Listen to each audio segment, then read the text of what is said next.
Penúltima do ITA 2017 Física, questão 29. Falava o seguinte: num ponto de coordenada 000 atua na direção x um campo de indução magnética com 2 vezes 10 na menos 5 Tesla de intensidade.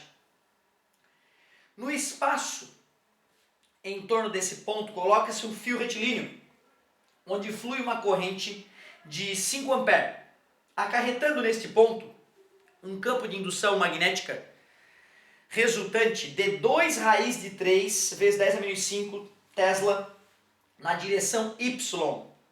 Determine o lugar geométrico dos pontos de intersecção do fio com o plano XY. Então, peraí. Nós temos um plano cartesiano, XY. Ele diz que originalmente tem um campo magnético de 2 vezes 10 na menos 5 de intensidade na direção X. Por simplicidade, eu vou supor que este campo está atuando na direção X positivo. Então tem um campo magnético B que é de 2 vezes 10 na menos 5 Tesla. Ele vai colocar um fio em algum lugar desse plano cartesiano para gerar, depois desse fio começar a ser percorrido por uma corrente elétrica de 5 A, o campo magnético resultante vai dar 2 vezes 10 2 raiz de 3 vezes 10 a menos 5 Tesla na direção Y. Eu vou supor que depois que surgiu um novo campo magnético do fio, o campo elétrico resultante, eu vou, por simplicidade, considerar que está atuando na direção Y positivo. Então o campo magnético resultante vai dar 2 raiz de 3 vezes 10 na menos 5 Tesla. A primeira pergunta que eu faria é: para onde é que está apontando o campo magnético 2 para que, somado com o campo magnético 1, dê o resultante 2 raiz de 3 vezes 10 na menos 5 Tesla? Bom, eu sei que vai ter que ter um campo magnético B2x apontando no ponto opostamente ao B1 para anulá-lo. Então vai ter que ter um B2x que aponta para a esquerda e que tem o mesmo módulo do B1. E aliado a isso, eu vou ter que ter mais um campo magnético B2y, que aponta no eixo Y positivo, para poder gerar esse campo magnético resultante. Então observem que se eu faço a soma dessas componentes do campo magnético B2, eu acho quem é esse campo magnético B2. Ele tem uma parcela B2x que anula o B1 e ele tem uma parcela B2y que justifica o resultado final ser este BR. Portanto, o campo magnético B2 em módulo, né, o quadrado dele é igual ao B2x ao quadrado mais o B2y ao quadrado. Assim eu vou descobrir quem é esse campo magnético que surgiu, né, que gerou aquele campo magnético resultante. O B2x tem que ter o módulo do B1 para poder anulá-lo. E o B2y tem que ter o módulo do resultante, 2 raiz de 3 vezes 10 na menos 5 ao quadrado. Então o campo magnético B2 ao quadrado fica 4 vezes 10 na menos 10, mais 4 vezes 3 vezes 10 na menos 10, isso é LV ao quadrado. B2 vai ser raiz de 3 vezes 4, 12 mais 4, 16. 16 vezes 10 na menos 10, o B2 tem módulo de 4 vezes 10 na menos 5 Tesla. E aponta para onde? Olha, se os campos magnéticos citados estão realmente no sentido do X positivo e do Y positivo, esse campo magnético resultante, então, B2, para somar com B1 e gerar o BR, né, o resultante, ele tem que apontar naquela direção. É esse vetorzinho aqui que eu desenhei. Agora a pergunta é: aonde deve estar o fio que gera este campo magnético? Nós sabemos que um fio reto e longo, né, esticado, ele gera campo magnético no seu entorno com linhas de campo circulares, certo? Pega no fio com a mão direita, o dedão no sentido da corrente, o campo magnético está penetrando à direita e emergindo à esquerda do quadro. Então as linhas de campo seriam circulares, né? Cada vez mais afastadas nesse sentido. Então aqui na frente do fio o campo magnético atua para a direita, à direita do fio o campo magnético atua para dentro do quadro, à esquerda do fio o campo magnético aponta para a gente. E para calcular esse campo magnético é μ0i sobre 2πr, onde o r é a distância até o fio, o i é a corrente que percorre o fio, o μ0 a famosa permeabilidade magnética do meio. Se eu for representar o vetor campo magnético num ponto, eu tenho que lembrar que esse vetor campo magnético é tangente à linha de campo. Ou seja, se eu fosse fazer uma reta do fio até aquele ponto, seria perpendicular, né? O vetor campo magnético é sempre tangente à linha de campo. Para que esse campo magnético B2 esteja sendo B2, né, esteja sendo gerado, eu sei que este fio pode estar, por exemplo, nessa região aqui, ó, com a corrente apontando para vocês. Aí eu sei que o campo magnético tangente apontaria na direção do B2. Então eu poderia supor que esse fio está em algum lugar por aqui assim, com a corrente apontando para vocês. O fio pode estar nessa região, certo? Eu sei que isso aqui é 90 graus, ó. Para eu poder saber então qual é a distância do ponto 000 do plano cartesiano até o fio, para eu poder descobrir essa distância R aqui, eu vou ter que usar um pouco de geometria, né? Primeira coisa que eu faria é calcular aquele ângulo ali, ó. Aquele ângulo ali, alfa, é fácil de calcular ele. Aí eu posso achar o ângulo complementar beta, certo? Achando o ângulo complementar beta, eu vou poder achar a distância R através da fórmula. E aí pronto, né, um triângulo retângulo aqui eu consigo descobrir esse cateto e esse cateto que me permitirão achar as coordenadas deste fio. Concordam comigo? Então vamos ver como é que ficou? Aquele triângulo retângulo ali, eu quero achar aquele ângulo. Pode ser o cateto oposto sobre o cateto adjacente. Ou o cateto oposto sobre a hipotenusa, mais gostosinho de repente, né, mais comum na nossa vida, o seno. Cateto oposto é o BY, né, era o BY, dividido pela hipotenusa, que é o B2y, aliás, B2y, e ali é o B2. Então o seno de alfa fica sendo, quem era o B2y? Ele tinha o mesmo módulo do campo magnético resultante, 2 raiz de 3 vezes 10 na menos 5. Quem é o B2? O B2 nós tínhamos visto que era 4 vezes 10 na menos 5. Assim eu descubro que o seno de alfa é raiz de 3 sobre 2. Portanto, nós descobrimos que o alfa vale 60 graus. Se o alfa vale 60 graus e o beta eu sou complemento, eu descobri que o beta vale 30 graus. Já descobri o ângulo beta que está aqui também, né? Alternos e internos, retas paralelas cortadas por uma transversal. Agora é só descobrir o valor do raio, do R, da distância, né, do fio até o ponto onde ele gerou esse campo magnético B2. Se eu sei o valor do campo magnético, sei o valor da corrente que foi fornecida, eu vou achar o R. O B2 gerado pelo fio vale 4 vezes 10 na menos 5. O μ0 é 4π vezes 10 na menos 7. O I vale 5. Dividido por 2π vezes R, a distância até o fio.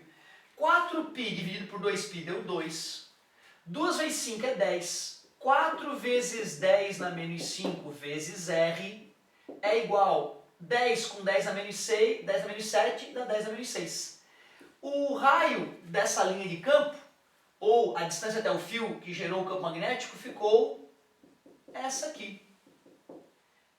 R igual 1 dividido para 4 é 0,25, 10 na menos 6 dividido por 10 na menos 5 dá 10 na menos 1. Então R igual a 0,025 metros. Eu descobri o valor dessa distância aqui, né? Eu descobri essa distância. Agora, para poder achar a coordenada Y e a coordenada X, né, deste fio, eu posso simplesmente usar esse triângulo retângulo. Eu tenho a hipotenusa e quero os catetos. Então vamos lá. Quem seria então o seno de beta? É o cateto oposto, que é a coordenada Y que eu desejo, sobre a hipotenusa, que é o R. Seno de 30 é 1/2, a coordenada y dividido por 0,025. Então a coordenada y em módulo ficaria a metade de 0,025 ou 0,0125 metros. Só que não se esqueçam que esse cara, né, essa coordenada está para baixo, então vai ser negativo aquele valor. Da mesma forma, a coordenada x, né, eu usaria o cosseno. E quem está fazendo ITA sabe então que a única diferença é que apareceria o raiz de 3 sobre 2, né? Certo? Então a coordenada x ficaria 0,0125 raiz de 3. Então eu descobri a primeira possibilidade. A primeira possibilidade seria ambas as coordenadas negativas, né? O fio estaria na seguinte posição. Posição X. Vamos escrever mais bonito esse número aqui? 1, 2. Eu vou escrever assim, menos 1,25 raiz de 3 vezes 10 na menos 1, 2, vezes 10 na menos 2. E a coordenada Y, menos 1,25 vezes 10 na menos 2. Essa é uma das opções. Como assim uma das opções? Porque ele não me disse qual era o sentido do campo magnético. Ele falou que a direção era a x positiva. E se a direção fosse x negativa? Se a direção do campo magnético original fosse na posição x negativa, e, por exemplo, o campo magnético resultante, depois que o fio começou a gerar o campo magnético dele, fosse na y negativa, ia mudar tudo, né? O campo magnético é gerado pelo fio, isso teria que estar apontando no outro sentido. Concorda comigo? O que geraria, então, a situação diametralmente oposta. Da mesma forma, se eu considerar que o campo magnético original apontava no x positivo, mas o campo magnético resultante atuava no y, né, para baixo, aí eu sei que para anular essa situação, eu vou precisar que o campo magnético atue para o outro lado. E aí eu geraria uma situação simétrica em relação ao eixo y. Ou seja, dependendo das direções, se eu escolher essa direção aqui, né, do B1 apontando para a esquerda e manter o B resultante para lá, eu já vou mudar a posição do fio. E como eu posso então inverter tanto essa direção quanto essa direção, eu vou ter 4 opções. As 4 opções serão todas diametralmente, né, serão todas opostas. Então vai ter uma situação onde o fio estaria nessa posição aqui, vai ter uma situação onde o fio estaria nessa posição, vai ter uma situação onde o fio estaria nesta posição. Ou seja, eu não precisaria ficar me matando para achar as outras possibilidades se eu percebo a simetria do problema. Eu só vou ter que trocar as coordenadas. Aqui poderia ficar mais ou menos e aqui poderia ficar mais ou menos. Então eu tenho 4 opções. Eu tenho 4 opções, né, de posição para esse fio. De repente, o aluno, professor, eu consegui acompanhar a primeira opção. A primeira opção eu consegui acompanhar. Concordei contigo, o fio pode estar nessa posição, né, com a corrente apontando para vocês. Isso faria, né, acontecer o que foi descrito na questão. Agora estou com dificuldade de entender as outras posições dos fios, professor. Eu entendi a primeira, que ficou negativa, e as outras? Vou tentar deixar mais claro então. Olha só, vou voltar aqui na nossa situação original e vamos pensar de uma outra maneira. Vamos supor que o campo magnético original estivesse apontando na direção do eixo x negativo. Esse era o campo magnético B1 original, que tem esse valor. Se o campo magnético resultante após o fio começar a gerar campo magnético naquela região apontou para baixo, o raciocínio seria o seguinte: eu vou precisar de um B2x apontando para a direita para anular o B1 e vou precisar de um B2y apontando para cima para justificar que a resultante, né, eu vou precisar de um B2y apontando para baixo para justificar que a resultante B2y dê o BR. Assim, quando eu somar o B1 com o B2, eu vou obter o campo magnético resultante que ele deseja. Observem agora que esse meu B2 está apontando no sentido oposto do B1. Como é que eu posso gerar isso? Eu posso gerar isso com um fio nessa mesma posição, com a corrente elétrica entrando, aí seria a solução na mesma posição, mas eu posso gerar isso com um fio na situação diametralmente oposta, certo? Aí nesse caso, para o campo magnético estar apontando para lá, a corrente elétrica teria que apontar para vocês mais uma vez, certo? Ou seja, eu posso resolver esse problema colocando um fio aqui com a corrente elétrica apontando para vocês. Ou eu posso criar isso com um fio nessa posição, com a corrente elétrica entrando no plano do quadro. Observe. Então tu vê que interessante, eu não tinha nem percebido isso, de distraído. Mas já naquela situação letra A, tem duas opções para o fio, certo? Na letra A, se eu quisesse o campo magnético apontando para lá, né, o B2, teria que estar penetrando no quadro. Pega no fio com a mão direita, corrente no sentido do dedão. Campo magnético para lá. Isso aqui também, isso aqui, ó, aqui estava errado a nossa corrente elétrica, né? Tem que pegar no fio com a mão direita, seria isso aqui. Beleza? Para a primeira situação estudada, tinham duas opções para a posição do fio. Nós já achamos essas coordenadas x e y. Certo? Essa coordenada x aqui vai ser a mesma. Esse ângulo é igual a esse. Ele também está o ângulo beta. Na segunda situação analisada, tinha duas opções para os fios também. Aqui e aqui. Né? Aqui a corrente entrando e aqui a corrente saindo. Mas tem mais opções. Tem mais opções. Como assim? Ué, as outras opções seriam as seguintes. Eu poderia supor que ele disse que o campo magnético original, B1, apontava para a direita. E o campo magnético resultante, depois da atuação do fio, apontava para baixo. Nesse caso, como é que ficaria? Eu precisaria de um B2Y anulando o B1, um B2X anulando o B1X, o B1, e um B2Y que justificasse, um B2Y que justificasse a resultante BR. Pontilhada paralela, desenha o resultante. Se o B2 tem que apontar nesse sentido, o fio ou vai estar nessa posição, ou o fio vai estar nessa posição. Ou o fio está nessa posição com a corrente elétrica apontando para vocês, ou o fio está nessa posição com a corrente elétrica entrando no quadro. E eu ainda poderia ter considerado o B1 para a esquerda e o B resultante para cima, que geraria a mesma situação, só que com as correntes nos sentidos opostos, como nós acabamos de analisar. Aí seria isso aqui e isso aqui. Então, como eu havia dito, pela simetria, nós temos 4 opções de posição para o fio. A primeira estudada, as coordenadas eram negativas, certo? Aí tinha a opção de as coordenadas serem positivas, 1,25 raiz de 3 vezes 10 na menos 2 e 1,25 vezes 10 na menos 2, positivo.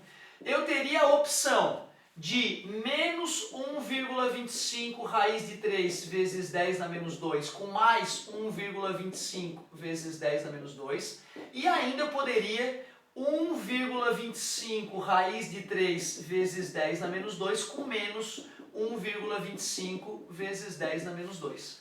Essas seriam as 4 coordenadas possíveis para os fios. E era isso que ele pedia, né? Ele não pedia o sentido da corrente elétrica, ele só pedia aonde o lugar geométrico dos fios, se eu não estou enganado. Determine o lugar geométrico dos pontos de intersecção do fio com o plano XY. Certo? Que questão bonitinha. Se o aluno manja um pouquinho de vetores, né, não ficava o fim do mundo não. Dava de perceber qual era o campo magnético do fio, né, para gerar a situação descrita. E aí depois era só pensar, né, no campo magnético gerado por um fio reto e longo, descobrir a distância até o fio e usar um pouquinho de geometria para achar esse lugar geométrico. Bem legal a questão, né? Um beijão, bons estudos e só falta uma!